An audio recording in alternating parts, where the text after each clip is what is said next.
Welcome to Industry Gossip. My name is Manish Kata, and with me I have CMO Christopher Norton. Let's spill some tea.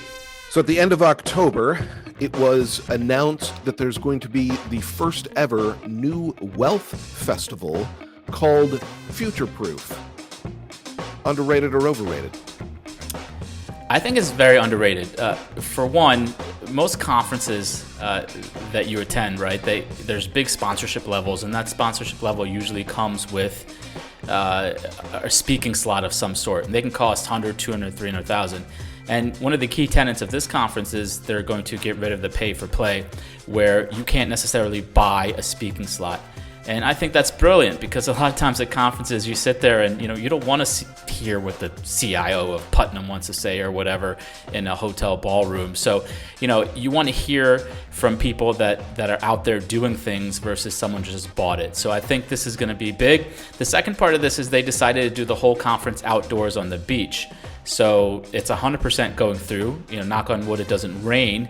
But I think that's another big thing, to have more of a festival atmosphere.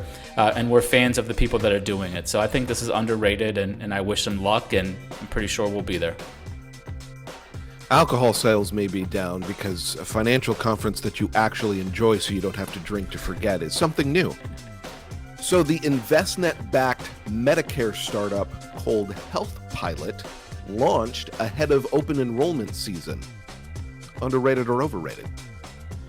I think this is underrated, and I continuously am impressed by what Envestnet puts out. Financial planning, the big part of it when it comes to goals at least, is healthcare, especially healthcare and retirement. So to be able to tie in Medicare plans into your financial planning software, I think is genius. So if I read the release right, at least from Money Guide, which is Envestnet's financial planning tool, you'll be able to then review different Medicare plans and actually enroll your clients based on whatever plan you select. I think it's absolutely genius, and they're so ahead of the curve when it comes to the total client experience. So kudos to Envestnet.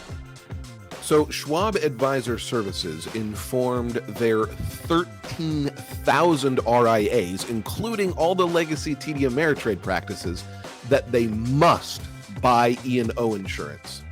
But Fidelity took a different path, using a phrase I've never heard in my career: voluntary compliance. Underrated or overrated? I think this news is overrated, and I know all the self-righteous pricks on Twitter came out to scream about how would you ever do business with someone who doesn't have E&O and yada, yada, yada. Listen, the fact is, not every advisor needs E&O. It's up to them if they want to get it. We have it. We recommend advisors get it, but certain practices, frankly, don't need it.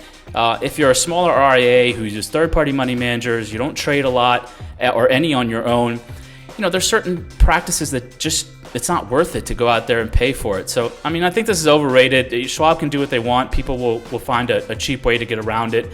But for the most part, I don't think this is something that should be forced. My firm, my choice, right? I'll put it on the website. All right. So Vanguard and American Funds have decided to double down on their model portfolio partnerships. Underrated or overrated? I think this is very underrated. I love this news. This is my favorite part. We have been on record fighting against people who take one stand, one side or the other, right? It's always passive or active. But the truth is, the answer is usually in the middle, where you blend the two. And so Vanguard, historically passive, and American Funds, historically active, is getting together to blend model portfolios for advisors. And this is something that we have done and continue to do, where we're out there saying, find the best styles that you can find across asset classes, across managers, and blend those together. There's no right or wrong answer. So I think this is very underrated, and I'm glad these two quote-unquote competitors are coming together to create a partnership here. All right, I want to make sure I pronounce this last one properly. A company called Potomac has taken the extraordinary step of taking what would essentially go in a employee's offer letter and putting it on the values page of their public website. underrated or overrated? Well, look, the biased answer here is underrated. This came from, let me tell you a quick story. We had a fellow advisor located in where we used to be headquartered that didn't pay any holiday pay for his employees, didn't have any vacation PTO whatsoever. You took a day off, you didn't get paid. No retirement plan. And, that kind of shit just doesn't fly anymore, because that same employee now, because of remote working, can apply for a job anywhere in the country. And I think advisors who have historically had a grip on their small little town and dictated employment terms can no longer do that, because they don't care about your small town anymore. They can work anywhere they want. And so we wanted to take a step forward to put all of our values and benefits and employment perks on the website.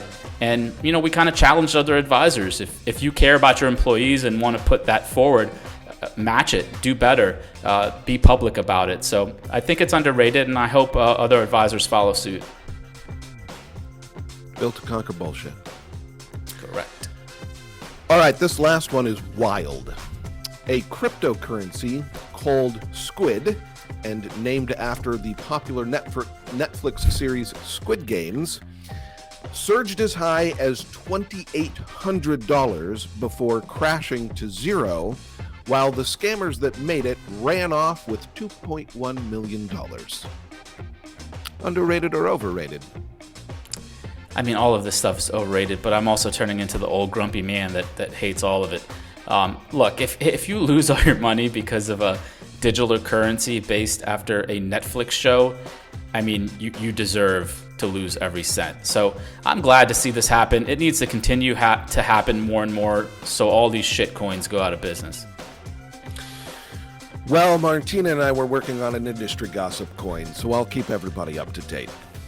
That will do it for this episode of the show. Be sure to like, subscribe, tell everybody how much fun we have, and we'll see you back next month. Thank you.